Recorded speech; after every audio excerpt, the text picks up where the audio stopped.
Pak Agus, Pak TBH ya. I have a bad news Pak. Jadi saya itu diminta ketemu Pak Rosan di tengah-tengah pergolakan ini mau menuju ke sini. Pak Rosan minta saya gabung di 02. Saya sampaikan Pak Rosan, kenapa saya mesti gabung 02? Saya ini akademisi, saya ada di mana-mana. Toh saya bantu Pak Prabowo minta apa nih untuk bikin roadmap pertahanan kalau jadi presiden. Saya di tim itu Pak. Oke.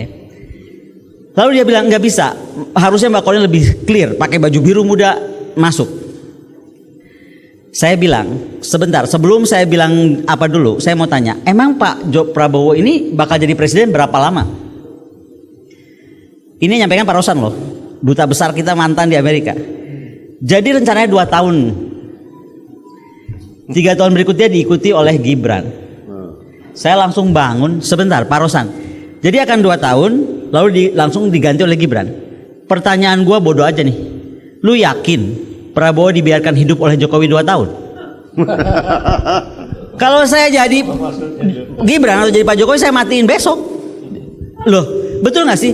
Kalau dia bisa mengkhianati Ibu Megawati Soekarno Putri dengan segala perjuangan yang menjadikan dia ada di istana sampai 2 kali, ada jadi gubernur Jakarta, ada jadi wali kota, apa bedanya dia bisa bunuh Pak Prabowo di tengah jalan?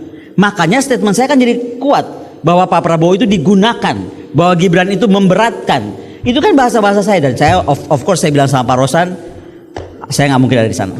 Demikian. Dan terus terang aja saya mohon maaf Pak Rudi, saya tuh udah wartawan sebenarnya datang tadi karena saya lihat harusnya nanti semua di doorstop oleh wartawan banyak, jadi bisa dinyatakan. Karena gimana ya Prof ya, kita yang jadi orang kampus aja udah jadi bingung. Ini gimana ya?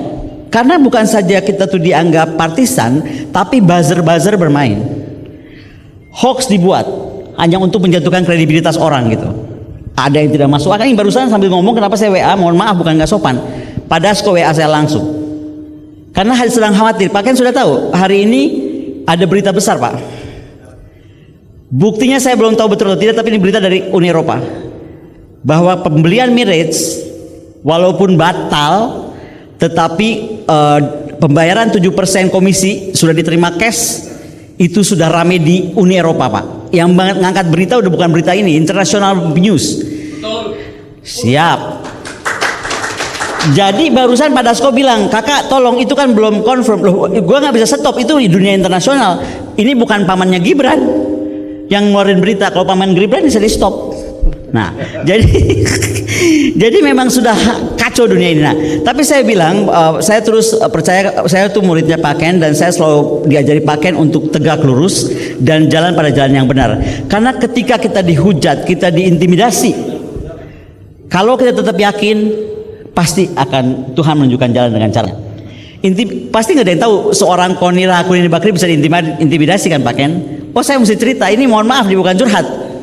Saya sudah di warning, jangan ganggu Gibran. Siapa yang? Orang terdekatnya 08. Jangan ganggu Gibran. Kalau itu sudah di warning begitu? Oh udah. Jangan ganggu Gibran. Jangan. Tapi ganggu Prabowo boleh. Entar dulu, bukan. Kalimat berikutnya yang seksi. Kalimat berikutnya yang seksi. Karena kalau Jokowi sebagai orang Solo punya keris sepanjang sejengkal, Gibran kerisnya 2 jengkal.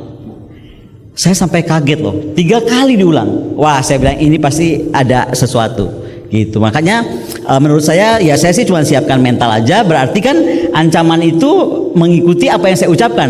Apalagi ketika di istana saya menyatakan kalau Pak Mahfud mundur, harusnya Pak Jokowi berjiwa ksatria untuk juga turun dari jabatan presiden. Jadi menurut saya kita nggak usah berpanjang-panjang.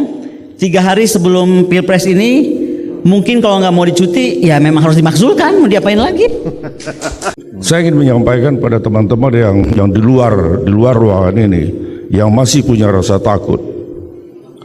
Takutlah melihat bangsa ini hancur.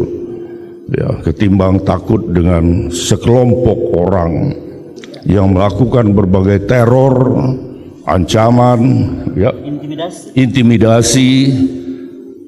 Kalau saya diintimidasi, saya diteror, semakin marah. Dan saya semakin galak kalau saya diteror. Apalagi diancam. Diteror aja gue galak, apalagi kalau diancam begini, siapa lu? Kan gitu. Itulah mungkin dia bisa saya tambah. Justru dalam forum ini, mudah-mudahan nanti kalau diekspos oleh media, bisa dibaca oleh Kapolri, kalau berita ini tidak benar supaya di-counter, diluruskan.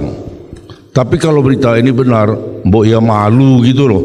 Dan ditarik ini perintah ini. Berita apa Mas? Ya, ini sudah beredar, ada penekanan Kapolri kepada Dirbinmas seluruh Indonesia. Yang pertama, ini di semua grup WhatsApp udah beredar ini ya. Bahwa saya mau dipanggil besok oleh Barreskrim, saya siap. Jam berapa, di mana, saya akan siap ya. Satu, kerahkan fungsi Binmas Polri sebagai instrumen pemenang pemilu. Dua, door-to-door system oleh Babin Kamtibmas tidak dapat digunakan lagi karena modus sudah diketahui masyarakat. Tiga, kerahkan para dai Kamtibmas untuk memanfaatkan sarana ibadah sebagai wadah pengelolaan dan pemastian suara untuk paslon 2 dalam tempo 2 minggu ke depan. Ini dari ada lagi, oke. Yang keempat, mengontrol para dai Kamtibmas dengan menyediakan masing-masing satu perangkat HP baru dengan nomor SIM card luar negeri dan modem mobile internet. Yang keempat, meminta bantuan dana dari para pengusaha BUJP dalam kurung Badan Usaha Jasa Pengamanan yang merupakan koleha Direktorat Binmas masing-masing wilayah, disertai dengan foto ini. Kalau memang ini hoax, saya minta Kapolri memberikan klarifikasi ya, karena siapa tahu pertemuannya tidak, tapi ada perintah melalui tangan-tangan yang lain, tangan-tangan kotor tentunya. Dan ini bisa saya pertanggungjawabkan karena saya memperoleh ini di banyak grup WhatsApp. Jadi bukan saya yang ngarang gitu. Tapi kalau saya mau dipanggil oleh Barreskrim Polri atau oleh Kapolri, saya siap. Terima kasih. Oke. Untuk tetap menjaga kesetiaan kepada bangsa ini.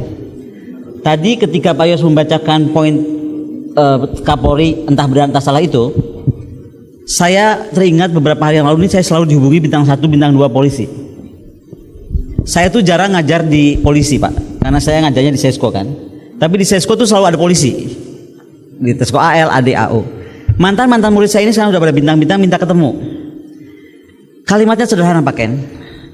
Mereka marah karena contoh waktu presiden datang dengan dia dihadang oleh PDIP kalau nggak salah ya. Apa namanya yang bawa banners itu loh semua. Oh, Gunung Kidul. Ya Gunung Kidul. Gunung Kidul, oke. Oh bukan Gunung Kidul, yang kedua, yang pertama, yang akhirnya Bu Giriana mengeluarkan tanda 2 itu. Solo Tigo. Solo Tigo ya. Iya, Solo Tigo. Itu yang polisi yang menemui saya bilang, saya nggak sebut namanya, dia bintang 2 sekarang. Dia bilang itu saya marah karena setelah itu diganti Kapolresnya. Diganti Kapolres. Diganti dengan ucapan mulai hari ini tidak boleh lagi ada, dan jadi pelajaran nggak boleh lagi ada kunjungan presiden atau 02 lalu didatangi atau disambut oleh paslon lain. Jadi dia nggak sebut 01, 03 tapi tidak boleh. Jadi banyak yang mereka juga marah sebenarnya, tidak tahu mesti berbuat apa.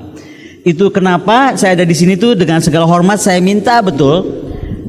Karena di sini ada mantan kepala staf, ada mantan pemimpin di TNI, tolong deh adik-adik itu diraih, karena mereka tuh sedang bingung sebenarnya antara perintah atasan Kang TBH, ya kan, perintah kan komando ya kalau tentara sama polisi, tapi antara juga langsung dipindahkan. Nah dari adik-adik HMI, jaringan saya itu HMI banyaknya di seluruh Indonesia. Kalau di Sumatera Pak TBH itu yang digunakan Dandim, Angkatan Darat justru. Itu kenapa 2 hari yang lalu saya langsung menghadap Panglima TNI. Saya WA beliau, saya minta waktu. Saya bilang, Panglima saya cuma mau titip aja satu lah, jaga negara ini. Karena saya sebelumnya bertemu Sultan, dan saya kan orangnya suka kepo Pak Ken. Saya bilang, Sultan ngapain presiden mau ketemu Sultan diterima?